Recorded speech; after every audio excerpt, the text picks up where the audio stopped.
essentially skills that we currently consider like the highest of the high-end engineering skills, things that really don't make intuitive sense to be automated or automatable, those are going to be automated very soon.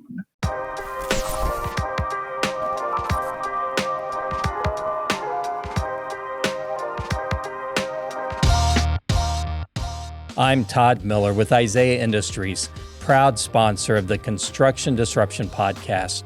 If you're a specialty home improvement contractor, you're no doubt very busy, but you also know how important it is to stay on the lookout for new opportunities. One of the most exciting opportunities today is with high quality and beautiful residential metal roofing. Metal now has a 15% share of the residential roofing market, and it's growing each year. At Isaiah Industries, we help contractors just like you across the world incorporate our exclusive and value-laden products into their businesses using our proven systems for lead generation, including our exciting Engage in-home sales presentation and demo. Drop me a note at tmiller@isaiahindustries.com if you'd like to have a conversation about how we can help you get a head start in one of the most exciting and growth-poised segments of home improvement.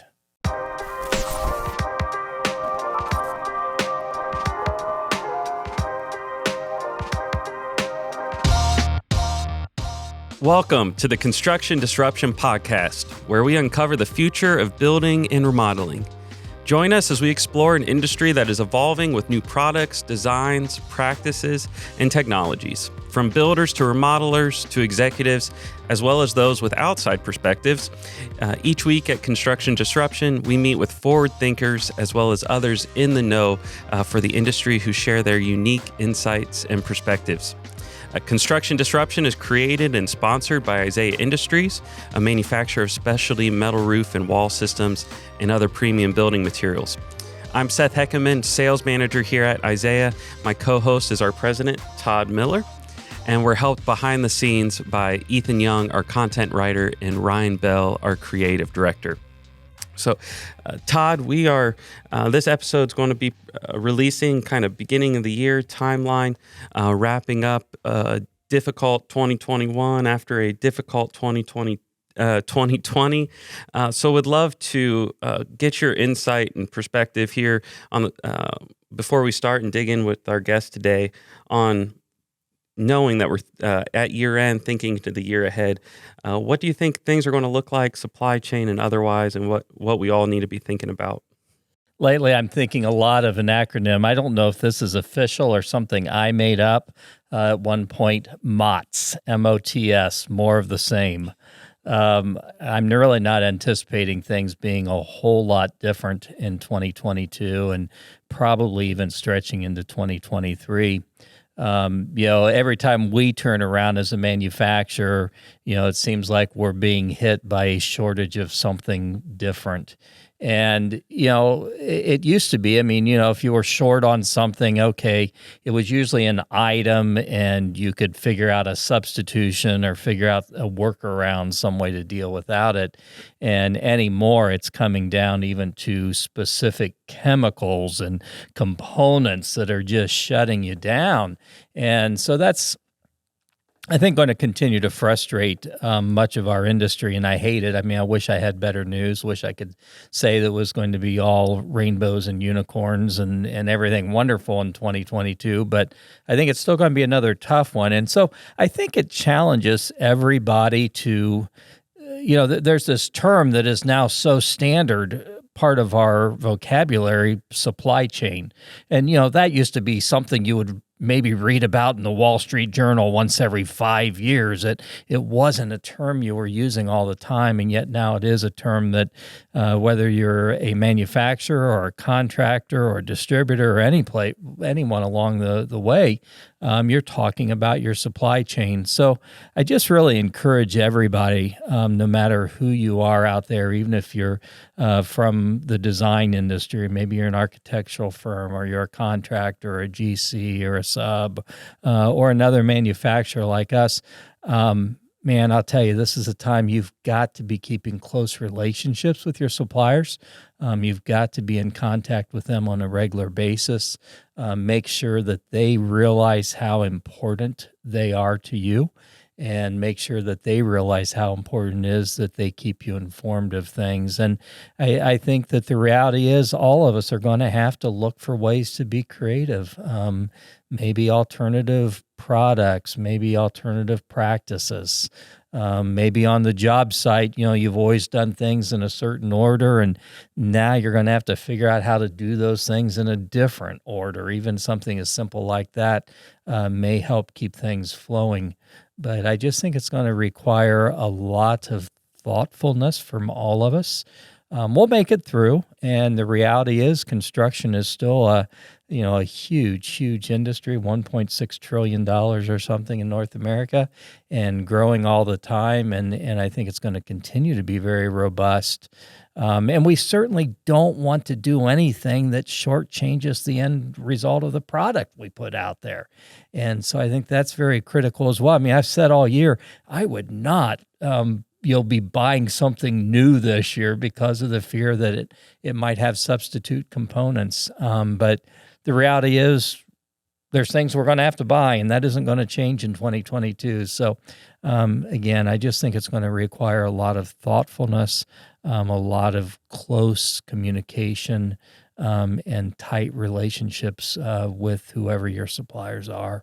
Do your best to make your way through, and maybe look for some creative workarounds here and there. How appropriate to be having those conversations in the context of construction disruption, where we're trying to make advancements, trying to innovate, and we're always trying to do those things, but now we have no choice. So how are we going to move forward? Right. And so often some of those biggest innovations, I think really this may go down as being a very exciting time for construction, because some of those biggest innovations often happen out of necessity. I mean, they say necessity is the mother of invention or something like that. I think we're going to see some of that. So in the end, we may look back on this and see, gee whiz, we really made some quantum leaps during 2021, 2022, 2023. We were forced into them, but we made some very positive big leaps. So ties in, though some may seem indirectly, still that conversation ties in very much so with our guest here today on construction disruption, which I'm very excited about, as we are all looking at all elements of our business and trying to improve the efficiencies and effectiveness and thinking of creative new ways. Certainly lead gen and marketing is a big part of that. Who we're going to get in front of, how can we best target our ideal customer, such a key component of the equation, in addition to everything else. So that guest here today is Kevin McKenzie, co-owner of Built Right Digital, a digital marketing company catering to the home improvement industry. Kevin, thank you so much for joining us today. Yeah, thanks for having me on.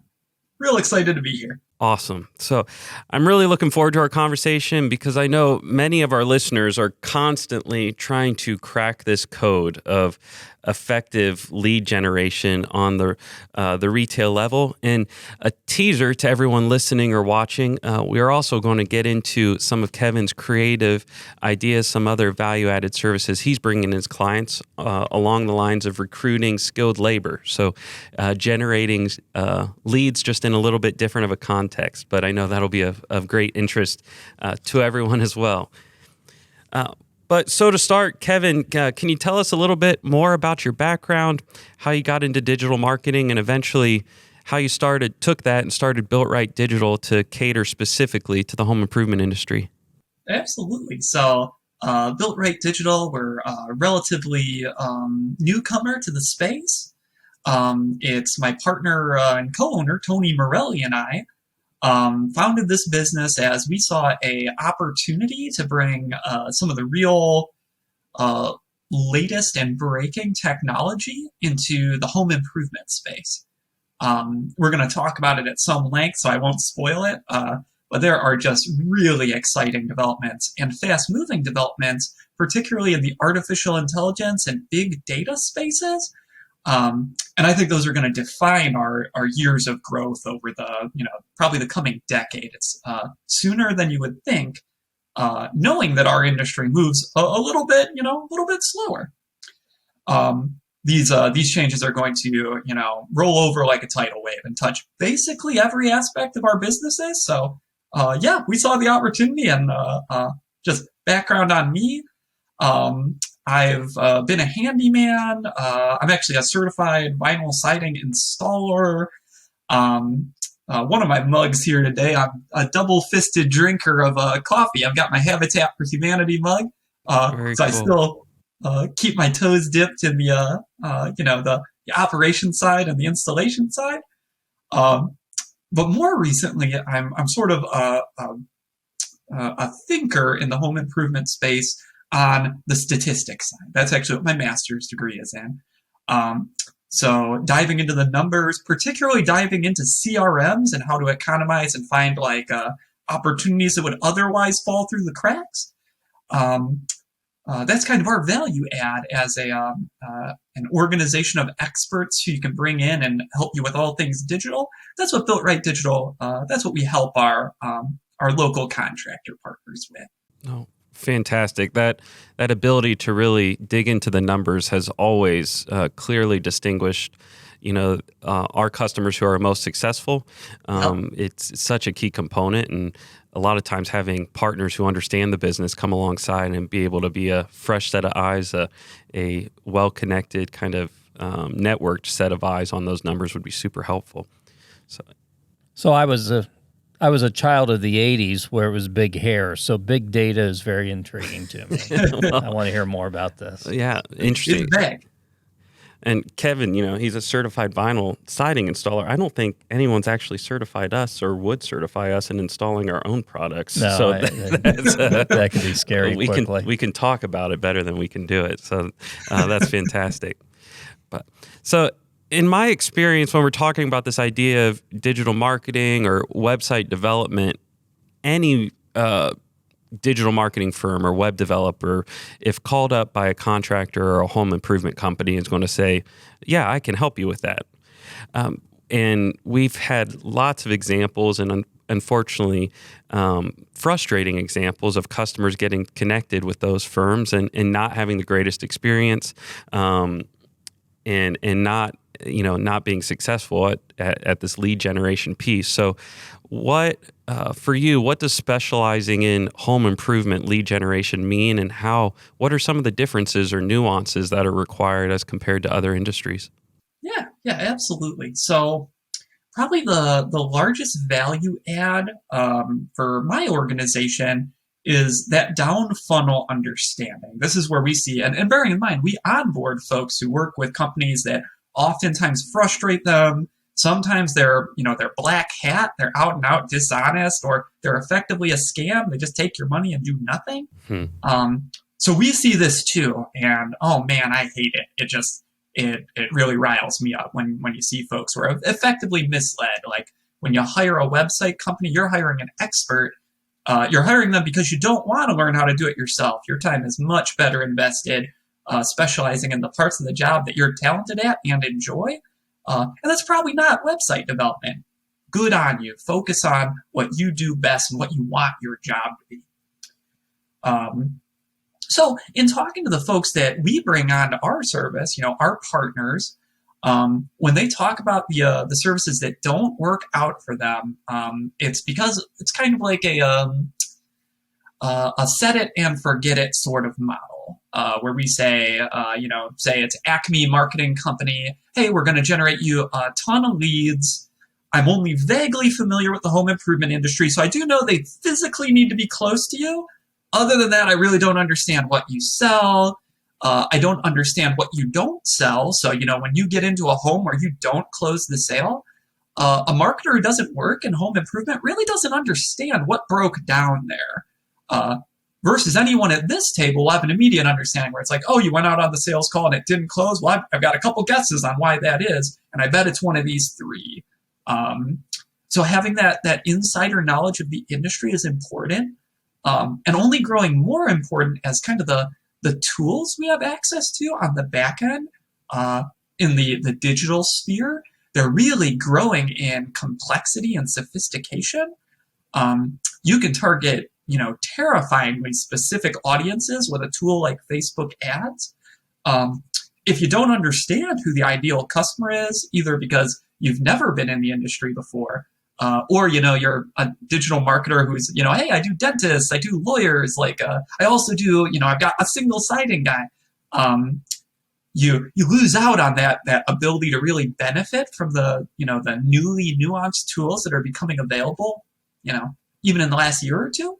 Interesting. And I think that comment, the story of that contractor or home improvement company who knows what they're good at and wants to connect with the expert to serve them and be their partnered vendor is so common, and they're looking for that vendor, not having to learn it themselves. Yeah. But in order to kind of evaluate the effectiveness of their dollars being spent and to evaluate these potential vendors that are out there, they're going to have some understanding of what this game looks like. And so if you were coaching a home improvement company who's not working with you, what baseline knowledge would you tell them that they need to bone up on just a little bit? What metrics do they need to be watching? How deep do they have to get into Google Analytics that to give them at least a comfort level or a red flag on how their digital efforts are going currently?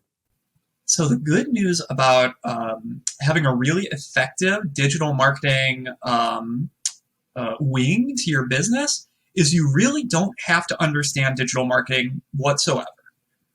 The best way to keep your digital marketing wing productive and honest is to have a really good command of your overall sales results and sales goals.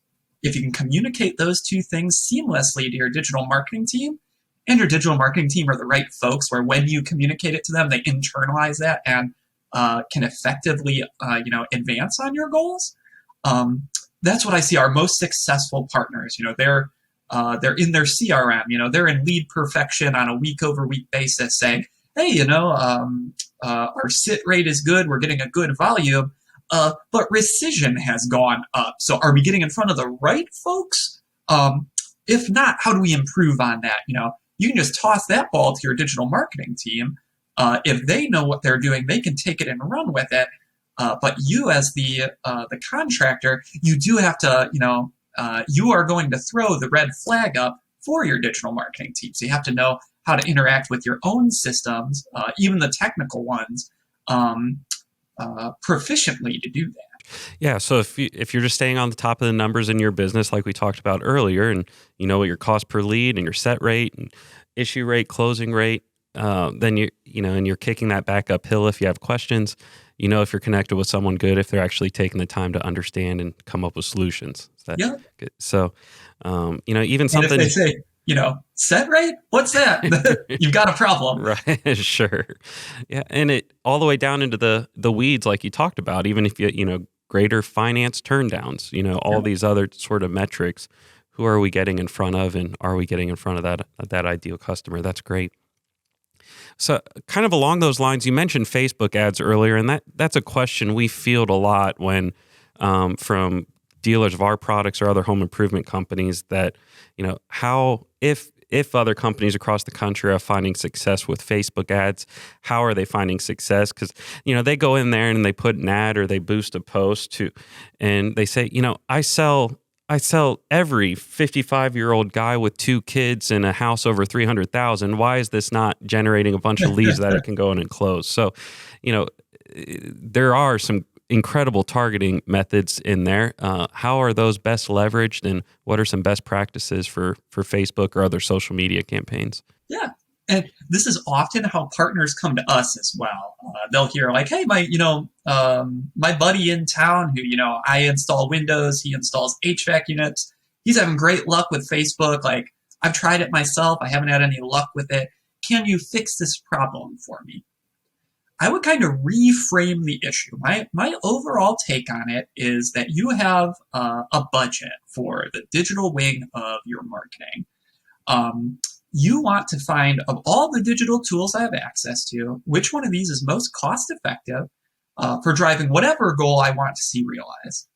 For 9 out of 10 of our partners, that's an effective cost per appointment. So putting cost-effective appointments in front of their in-the-home sales team. Now, that often doesn't mean spreading across a bunch of different platforms with little budgets. It's actually more efficient to focus on one platform that you get really, really good at, and essentially you max that one out, and then you move on to the next one. So that's my long-winded way to approach. That's how I look at Facebook. So I would tier your advertising efforts just on a raw cost per appointment basis. And you do want to factor in, sunk costs, like a lead that's harder to get a hold of is actually more expensive to you because your phone team's going to be calling that person repeatedly. So you've invested more human hours into setting this appointment, and you want to factor that into your ROI calculations. So my tiering would say, and there's a philosophical basis for this. It's really easy to understand. We typically set up your website. So that's condition 0 to success on any digital marketing platform. Your website's really the hub of your efforts. We then say, tier 1 advertising will typically be Google ads or Google local home services ads. If you haven't heard that name before, give it a quick Google. It is fantastic. It's a really neat new tool. Just came out of beta maybe 12 months ago now. I guess not just came out of beta. It's been around for a brief while. We see really fantastic results down funnel from that tool. Really affordable lead gen and seamless. It integrates painlessly for our clients. I would say tier 2 would be Facebook ads. And there's a real simple reason for this. So Google ads are effectively interruptive. So someone searches metal roof pricing. That person, we just know based on what they've searched, we've created a strategy for all the different searches we can inject your ads into. We know that one is high value because we have a deep pool of data where we can say, hey, if we've run, we run $2 million in ads a year at Built Right Digital. So if I have a pool of, call it $6 to $10 million in ad spend, I can say, hey, when we bid on metal roofing keywords, how good was this one? Should I pay more for it, less for it? How valuable is it really? We can leverage those deep pools of data to answer that question. And we can insert your ad into they've signaled to the advertiser, hey, I'm thinking about your product right now. It's the perfect time to show me an ad, and you don't have to worry about, interrupting me while I'm doing something else where you have to really kind of hook me and grab my attention. I've already signaled to you that I'm interested. Facebook is a fundamentally different approach. You're taking folks based on their demographics rather than what they're searching for right now. So you can't inject yourself into the decision-making process the way you can with Google. Now, we may have really strong demographics, like interested in metal roofing. Sure, that person would be great to talk to. The odds of them already having a metal roof are relatively low. There's not an enormous market penetration there. So we probably want to put our ad in front of anyone who's interested in this product. That'll be more efficient than kind of generating the interest with branding awareness type ads. So you can kind of understand intuitively why those two groups, setting a lead with the Google folks is easier. So the cost per lead is going to be slightly lower, but the closing rate among those leads is going to be right in line with your best sources. Facebook, it's more of a persuading operation. You're not talking to a pool of exclusively folks who are already interested in your product. There's more marketing essentially that you have to do to those folks to get them to the point where the Google audience already is. Gotcha. That's really helpful, and it gives a framework for understanding it's a very different game between those two mediums, and that tiered approach and making sure you're maxing it out before you start spending money on the next one makes a whole lot of sense. So thank you for walking through that. You betcha. That cost per appointment, what are you seeing that on average amongst your clients right now? Yeah, so we want to, there's efficiencies we want to hit, where these are like kind of industry benchmarks for leads that we're paying to generate. So any paid advertising lead, we want to generate inbound leads in roughly the $100 to $200 cost per lead range. It's going to vary a ton based on the products you carry. Some products will fall beneath that range. Typically, it's stuff where the sales ticket is lower. Insulation jumps to mind. That's closer to like a $50 cost per lead. But it's also, the average ticket is it's a $4,000 to $5,000 install. Sure. So it all makes sense down funnel when you consider the cost, the average revenue per sale. Cost per appointment, my typical benchmark is I want 1 out of 3 inbound inquiries to turn into a set appointment for your sales team. That means some portion of folks, even with a really well-optimized campaign, some portion of folks just don't know how to buy home improvement products. They're going to call you. Your very friendly phone staff is going to invite them to book an appointment, and they're going to get mad about it.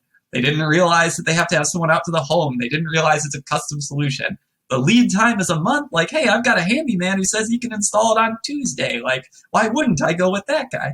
So based on those glitches, you're going to have about a 1 in 3 book rate if you're targeting the right folks, if you're going after the right keywords, if you're bringing in folks in the correct demographics, if you're using Facebook tools. Yeah, that makes a lot of sense. Real similar to what we're seeing. And I think some people are listening are probably going to think that's right in line with our campaigns. Some people are going to think, man, that's less than what we're seeing now. And maybe we need to be evaluating our current methods. And, some people are going to think that's way more than I ever dream about spending on marketing. So, right? We get into a sales conversation and generating the margin that can really drive growth and take advantage of these, all these new efforts that are out there. And then you have so many contractors that aren't even checking their numbers. Yeah, don't even know what to do. And they'll usually give you an answer. They'll usually imply, oh my goodness, I'm not near that number. But the reality is they don't have a clue what their number is. And typically when you don't know what your numbers are, they're probably not good. You improve what you measure. Yeah, exactly. That Peter Drucker quote is powerful.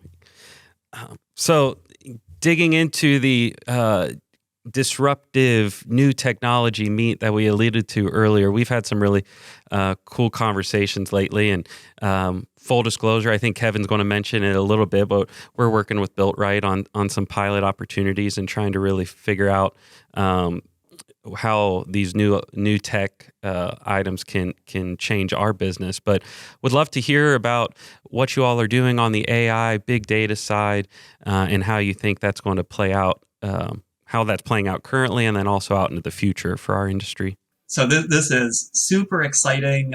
I'm an AI enthusiast. I always waffle on describing myself as an AI expert because my ability to sit down and actually code an AI is pretty limited. We did hire a team out of San Diego, where I guess you could say that I led that team of fresh-faced, recent PhD graduates from their AI development program. Really, they were leading me. I just walked in. I gave them specifications. Hey, here's what we need the AI to do. How would y'all recommend we do that? And they had all kind of ideas. So I can't overstate how disruptive this is going to be. I don't think folks fully anticipate it because it's hard to wrap your mind around. Essentially, skills that we currently consider like the highest of the high-end engineering skills, things that really don't make intuitive sense to be automated or automatable, those are going to be automated very soon. This stretches across a lot of disciplines. There's different wings of artificial intelligence, natural language generation. So anywhere where you have a writer setting pen to paper, AI has made just stratospheric advancements in the last 24 months on natural language generation. That's what excites me most. That's my area of expertise, which you may think is strange because I'm a statistician. because the next wing is statistics, big data, and business intelligence.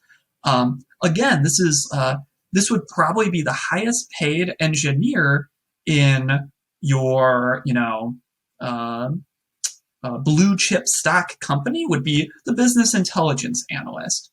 This is a person who processes all the data for your organization and finds insights from it. As it happens, AI are incredibly efficient at doing this job, unbelievably efficient. So much so that we can now do stuff with data that we couldn't even dream of doing, simply because no one could afford it. You would need several, $250,000 a year salaried individuals, and they would crunch through the numbers at a human pace. Like, once a month, you would have this stratospheric finding that changes your business. With AI, you can surface those opportunities at light speed. Again, we can't overstate how impactful this is going to be for particularly the largest companies in our space. The folks with the most data in their own hands, it's going to be enormous. But we also shouldn't count out the little folks, where, say, I'm a $100,000 to $1 million contractor, and I'm a local installer. If I work with the right providers, my providers have access to those deep pools of data that, I was going to use the word weaponize. That's the wrong word. They can, what's the opposite of weaponizing for like a utility? They can make a tool for you from that deep pool of data where you can effectively imitate what the power players in your industry are able to do from their own data.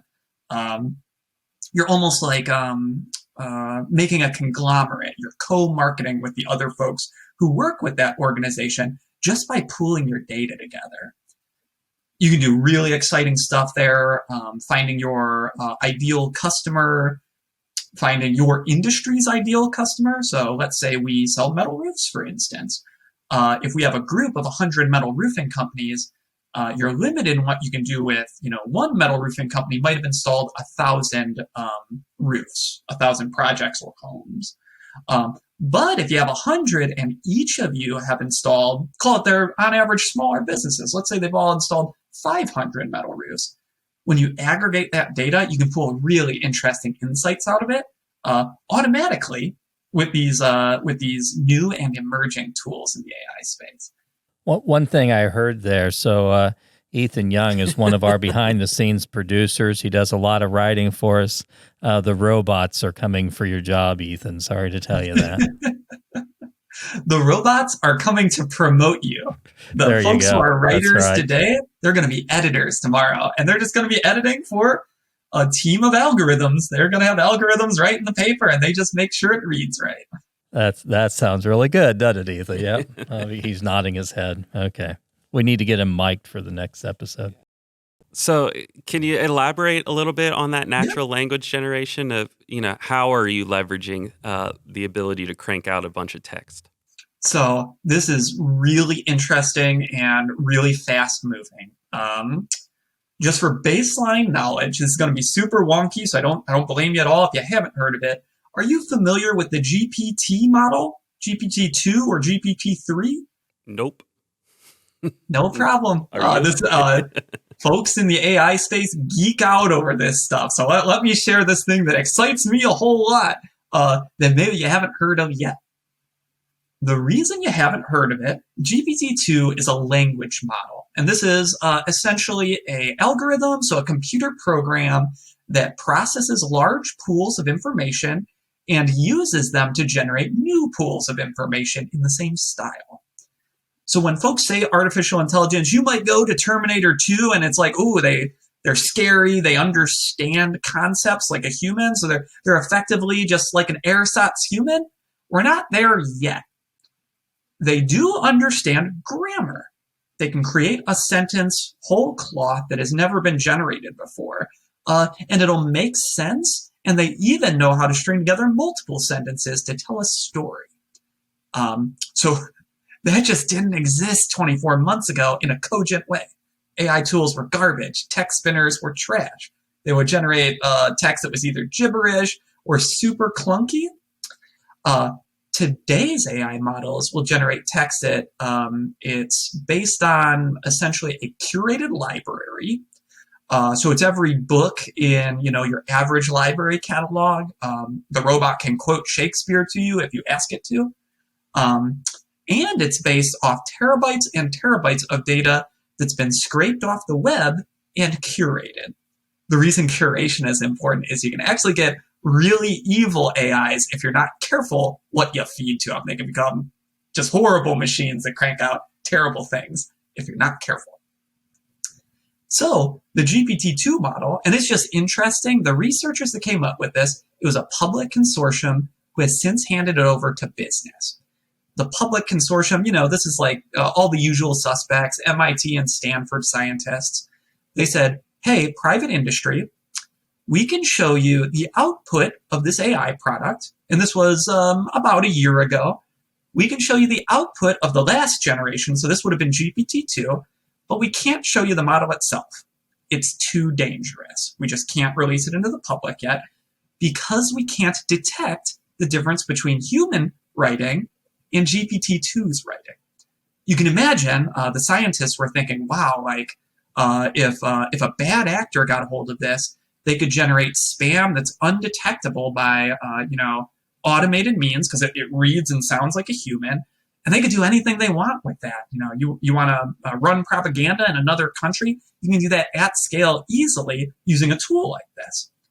So the researchers were actually really responsible, and they waited until they essentially had the antidote, until they had a system to detect the output. They wouldn't release it to business. Wow. So that gives you an idea of how effective these AI models are. They really do produce natural language English that's indecipherable from a human being sitting down and writing the same thing. So that's where we're at as of 12 months ago as an industry, and it's moving at light speed. We're already up to GPT-3. These tools are moving faster than I would have expected for consumer adoption. So the ability for an organization like mine, where I don't have a team of 20 computer programmers or AI specialists, I have me and my great team of about 10 folks. I wouldn't say any of us are at the skill of those young whiz kids from San Diego.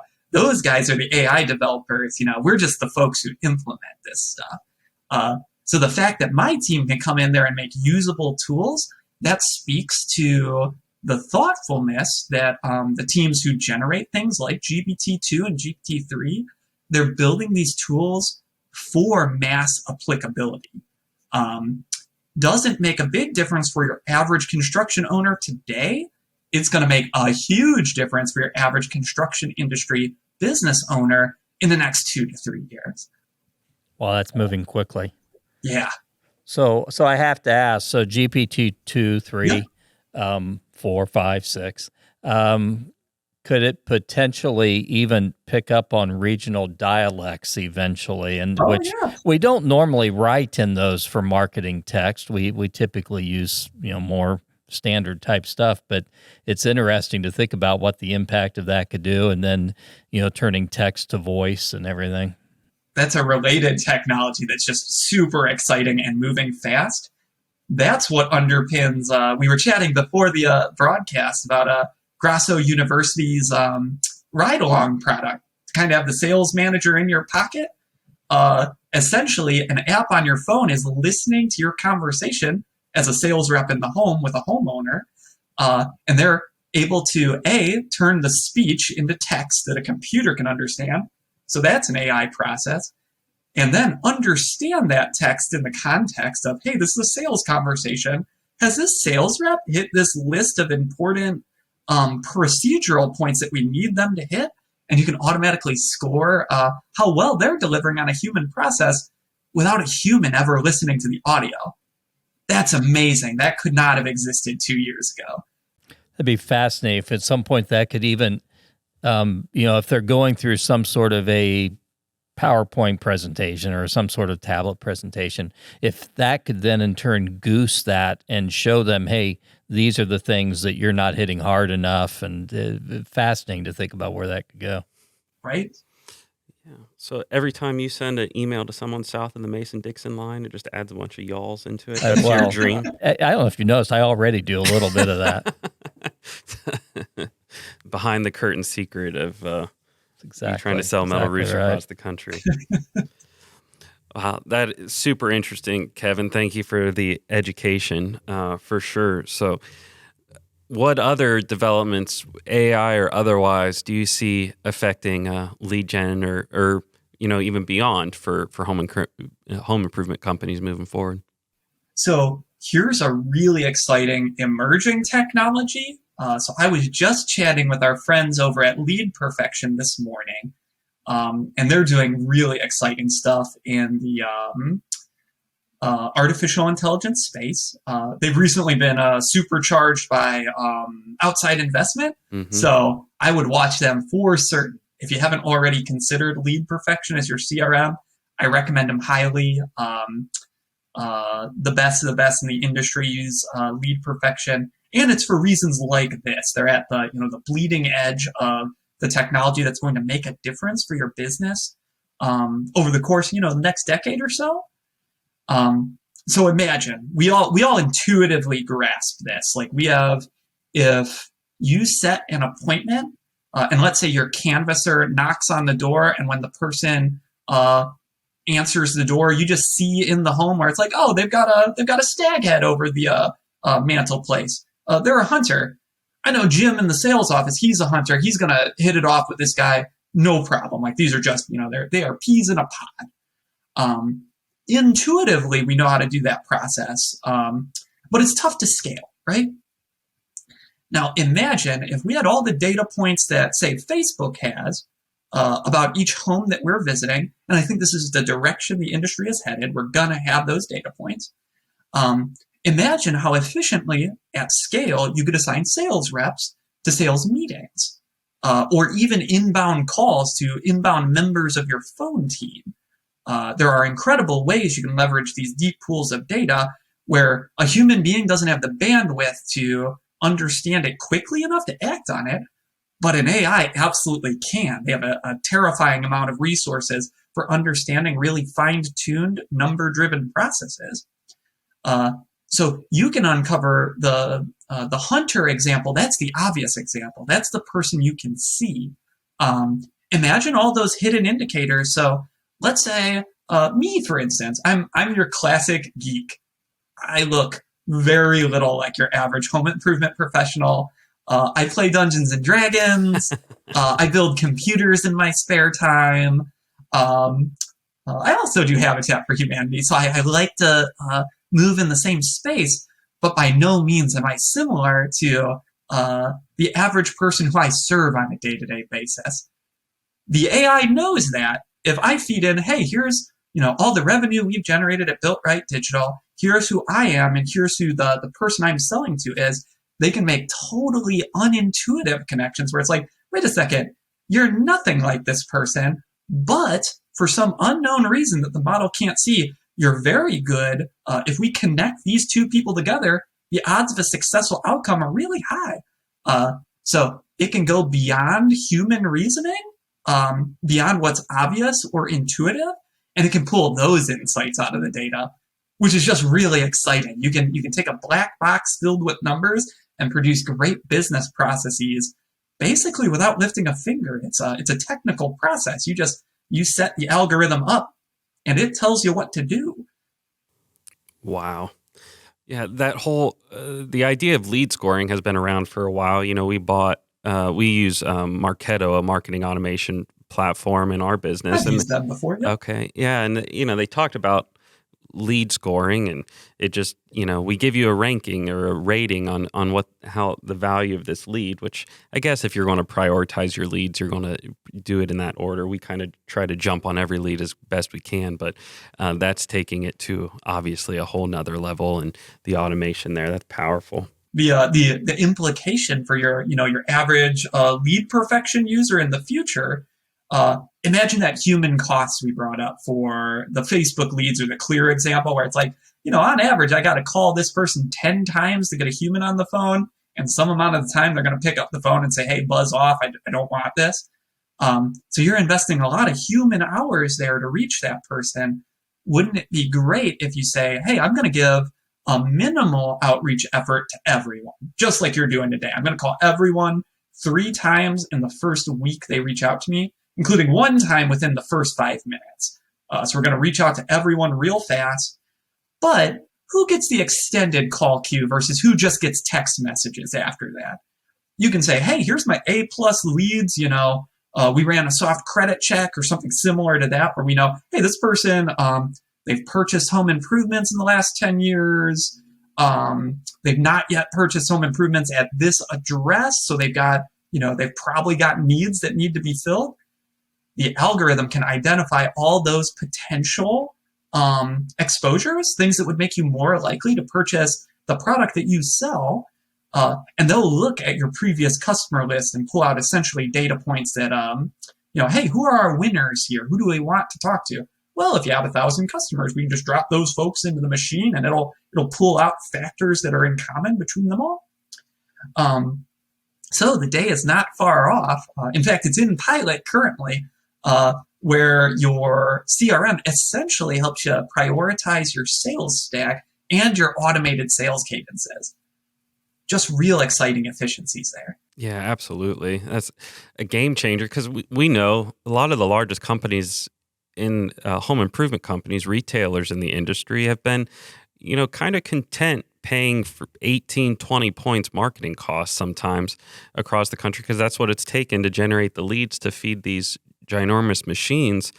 But with the ever rising cost of skilled labor, they're going to have to pick up those dollars somewhere, and it's not going to be on the skilled labor side probably. So, leveraging this tech to maybe get those marketing costs down to recalibrate without just, we can only ratchet up the selling price so far likely. So segueing to, would love then to hear about though your ideas and resources that you've been leveraging with some clients on the recruitment side of the labor issue. So this is really exciting. I was surprised by how cleanly and how powerfully this strategy came together. I should probably give you folks some background. I know we've discussed it at this table, but for the audience's sake, kind of our classic conundrum at Built Right is we have a really finely tuned, we call them playbooks. So we have a playbook for every sub-industry of home improvement where it typically starts where the number 1, number 2, and number 3 goal are generate leads that turn into set appointments and closed projects. That's overwhelmingly what our partners come to us looking to solve. So we have a really finely tuned process for every sub-industry of home improvement for what we need to deploy to make that happen. It's a very data-driven process. The more partners we have in a sub-industry, the better we get at it. And we are reasonably sizable these days. We have about 200 partners overall, maybe 175. So we have many folks who install the products that your particular local home improvement company installs. So we have a good idea of what you need to run to generate leads. The other shoe falling for my business is, our clients are the victims of their own success. If they're able to generate leads, they're eventually going to hit a bottleneck where, hey, we're saturated. We've got 3 sales reps. They've got 3 appointments to go on a day. When I generate a 4th appointment every day, that guy kind of gets short shrift. He just doesn't have time to field that appointment as well as he fields the other 3. Mm-hmm. So hiring is naturally the solution to that problem. Hey, we're growing, we're ready to expand. Real interesting insight, and I'm sure everyone's seeing this in their own business. 2021 was so simultaneously a very hard year. We had personal tragedies in my family. We're mourning. So simultaneously extremely hard, but also an extreme opportunity. Almost every one of my clients has registered a record year in 2021. I put out just a general hey, folks in the home improvement industry, just as a poll, how's your year going? Fully 50% of them said, hey, this is our best year ever. And most of the remainder said, hey, it's above average, but we had one rogue year that we did better than this. So phenomenal opportunity. Lots of folks are running into this bottleneck of, hey, everything, we are primed for growth. We're having our best year ever. We just don't know where to find the skilled labor to hire. So that was kind of the impetus for us jumping into this sphere and trying to solve this problem. The solution is shockingly simple. It's Indeed free ads with a twist. So I'm going to talk through the details of how you do this. Don't feel like you have to take notes or anything. I've actually prepared a real simple walkthrough video and a hiring kit with job description templates and the like. So you can literally just walk through that 10-minute video, follow along, and execute this strategy very easily. So that lives at builtrightdigital.com/hiring if you want access to all the tools you'll need to execute this. The principle of it is really simple. So I was curious why this was. The home improvement industry, folks looking for a job in our industry, they live on Indeed. I wondered why this was. It's kind of the old-fashioned platform, to be honest with you. It was one of the first entries into kind of the digital hiring space back when I got started in the industry. So it's been a minute. And they're the essentially the old legacy provider of job posting services. So why do they appeal so much to the home improvement industry? I had a couple ideas. I thought, hey, is it a legacy thing where just folks who got into this industry 10 years ago, they're just used to this old tool? Then, after I ran this solution for our partners, I started getting advertisements from Indeed where they misclassified me. Or maybe they correctly classified me. I'm a certified vinyl siding installer on LinkedIn. So I look every bit like the ideal job applicant for Indeed. Home improvement companies are really looking for folks who look like me on paper. I started getting ads from Indeed. So they're doing these deep data processes where they're mining hey, who is this user? What advertisement should I show this user to make my platform the most appealing? And where should I show it to them? I get Facebook ads for Indeed that say, hey, you work in the construction industry. We have folks who are looking for talent like you, and you can get paid top dollar by working for them. So I'm getting advertisements that draw me in to submit my resume and start looking for a job. Obviously not applicable to me, but I am very similar to the ideal audience for an ad like that. So they're ponying up and they're investing money in making themselves the best platform for the construction industry. I just didn't realize it until I started seeing the ads personally. So I suppose I put the cart a little bit before the horse. We should talk about the results of the strategy before we talk about the nuts and bolts of how to do it. Like I mentioned, the results were shockingly powerful. This is really the only funnel you need for new employees. Beyond, your best employees are always going to be referrals. You have built-in structures where you then have a mentor for that person and a champion who's just going to make sure they're successful. So referrals will always be the best employee funnel, but limited in how far you can scale it. Indeed gives you the other leg to your hiring funnel. We posted up, we post between 3 to 6 job listings per month for our clients who are looking to hire, and they get in excess of 100 applications. I did a bit of a quick analysis of the resumes that were coming in, and I just did a quick analysis. Hey, is this a qualified candidate? Do they meet the minimum requirements for the job? Do they have 2 years of installer experience, for instance, if they're applying to be, an installer? Items like this. So I did a quick sniff test of the resumes coming in, and I thought, hey, if I were the hiring manager, would I be happy to interview this person for this job? Are they a good candidate? And we found that, on average, 60% of the applicants were qualified. So yeah, compared to my applicant streams, that's fantastic. I would say mine's closer to 25% for new technologists or, new website designers. That's fantastic. So you, great context, and thank you for making that, just available for all those that are out there struggling with that right now. So you said builtrightdigital.com/hiring, right? Yeah. Yeah. So the step-by-step instructions to get in front of these certified vinyl installers who also like D&D. That'll be perfect. Hopefully you get fewer candidates like me and more candidates like your ideal installer. There we go.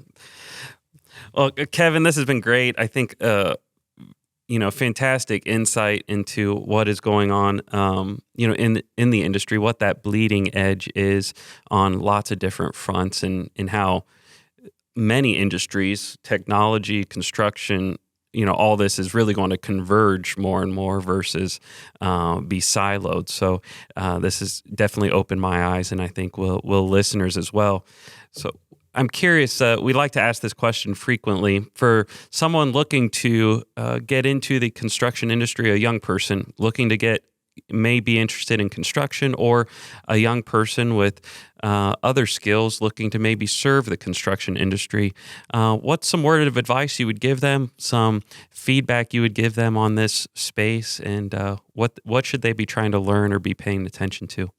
Yeah, absolutely. So I appreciate the nuance there. I think a lot of folks just historically look at the construction industry and they see specifically our operations departments, where they understand, like, hey, if I want to work in the construction industry, I can install roofing or I can install siding.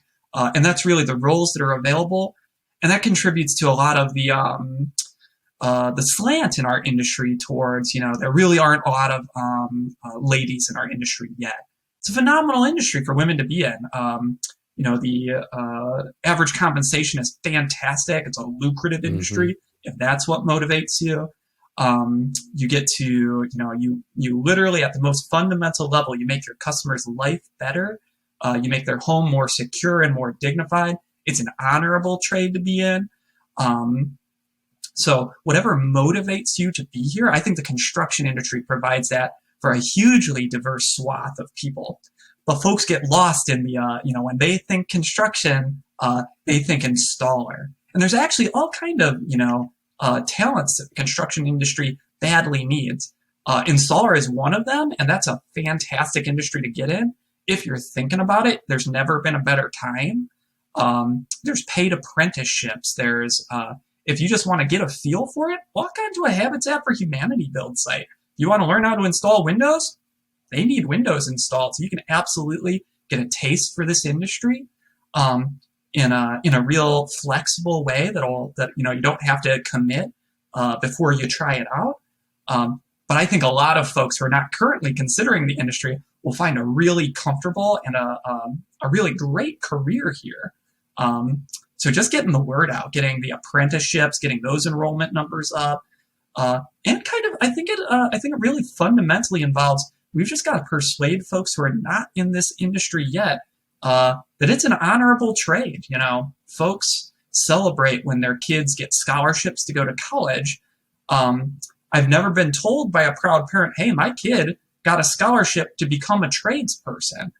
That's what an apprenticeship is. They pay you cash to do it. Fundamentally, it's the exact same thing as a scholarship. Better even, you're already acknowledged as a minor expert in the field because you're out there installing stuff.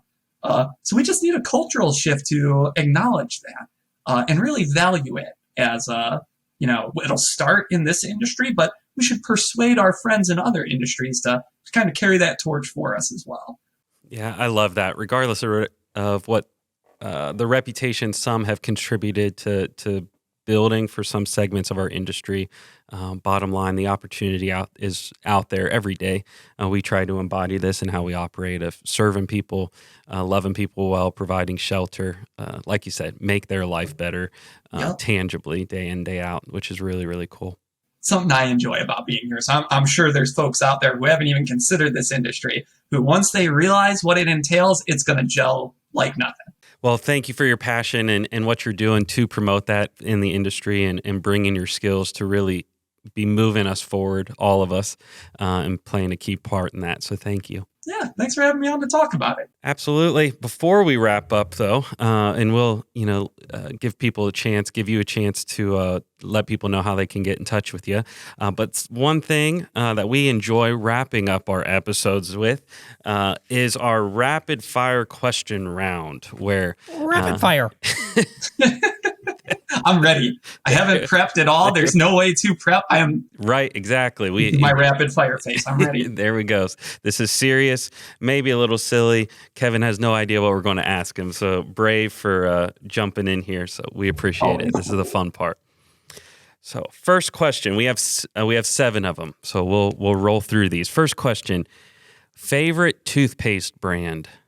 Toothpaste brand, Colgate. Had to think about it. My wife buys it, so it's my favorite. I live in a divided house. My wife is Colgate. I'm Crest with Scope. Will always be probably. But favorite U.S. city other than the one you live in, which I believe right now you live in the Chicagoland area, right? Oh yeah, Okay. I would have said Chicago too. I'm gonna tell you, this is a little bit of a story. It's Normal, Illinois. Oh my! Small town. It's actually now home to the new Rivian plant. So strangely, it is one of the meccas in the United States for electric vehicle development. But I lived there for 9 years, and I'm from the south side of Chicago. Okay. Not sure if you've ever been there. I wouldn't blame you for not visiting. People are driven around the south side of Chicago. so you know exactly what I'm thinking then. People are not on the south side of Chicago quite like they are in Normal, Illinois.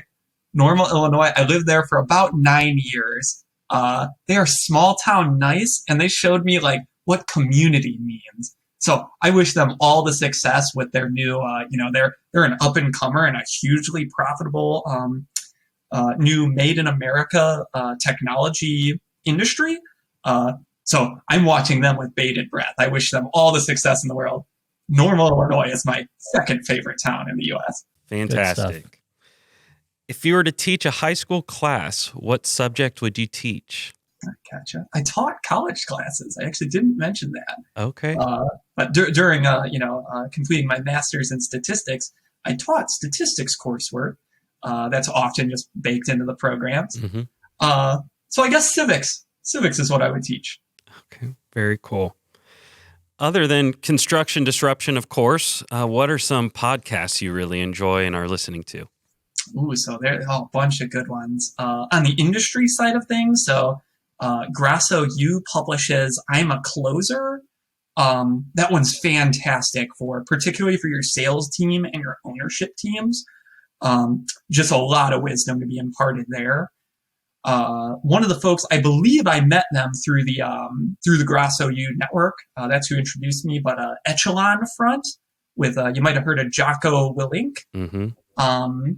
Former Navy SEAL, applies a lot of his military experience to business leadership in just really exciting ways. So Echelon Front is great. And then Tony Hody produces a podcast as well. That's his guests are outstanding. Very sales and marketing focused for the home improvement industry, but that's kind of the space I circulate in. So whenever new episodes come out for those platforms, and newly, Construction Disruption. I just started listening. I actually bought Mark Mitchell's book not 2 hours before this. That talk was fantastic. The wizard of channel marketing. Yep. Yeah, Mark. It's a good book. Yeah, Mark Mitchell. Yep, the wizard with an H. With right? an H. There Wizard you go. with an H. The wizard. I think that's what I called my son when he was about 2 years old or something. All right. Question number 4 or 5. I lost track. Coffee or tea? Coffee all day long. Black. How do you take it? I used to be a barista, so when you're a barista, you tend to take your coffee as just espresso and water. Fantastic. Although I do have oat milk in here, so we're my wife civilizes me in so many ways. She's got me off drinking black coffee because that's barbarous, so she freshens it up with oat. Fantastic. What's your ideal outside temperature? Whatever the temperature is at the summit of a mountain in Colorado right now. So 50 degrees, 60. A nice chilly alpine hike. Cool. Very cool. Last question. Scale of 1 to 10. How good of a driver are you? Perfect 10. Never been in an accident. It's one of those stupid human skills. I'm very excited about automation technology. I'm going to be that 90-year-old who refuses to do self-driving because I think I'm better than the robot. There you go. Good deal. I'm glad, that makes us feel better that we can all have our holdouts regardless of what we're doing Right. and what we're excited about. So thank you so much for joining us, Kevin. This has been great. A fantastic guest. Is there anything else that we didn't cover that you would like to touch on before we wrap up? No, honestly, I love the podcast format, really long form, in-depth conversations. Other than reading a book, I don't think there's a way to get into the level of detail that we've just talked through, like, recent industry developments in. So yeah, fantastic. Thanks for having me on. Awesome. Thank you. Loved having you. So Kevin McKenzie of Built Right Digital. Obviously, people can get in touch with you for a full array of digital marketing and web development services. Is the website the best way to get in contact with you? Yeah, visit the website. Connect with me on LinkedIn. My name's Kevin McKenzie. The co-owner of my company is Tony Morelli. We go out of our way. Like I view my responsibility to the industry is to share great news like this podcast. So we're constantly sharing good, informative content. And I owe that to everyone here to do. We don't charge money for advice. So if ever you have a question where it's like, hey, I just need a digital expert to put their eyes on this, feel free to reach out to us. We view that as that's our responsibility to you guys for giving us such a, fantastic opportunity to be here. Awesome. Well, thank you for that service perspective. It does not go unnoticed, and look forward to knowing you in the industry for a long, long time. So thanks so much. And thanks to all of you who are watching or listening to this episode of Construction Disruption with Kevin McKenzie of Built Right Digital. Please watch for future episodes of our podcast. We have many more great guests on tap. And don't forget, please leave us a review on Apple Podcasts or wherever you are listening to your podcast today, YouTube as well. So thank you so much for taking the time. God bless. Hope you have a wonderful day. And this is Isaiah Industries signing off of this episode of Construction Disruption.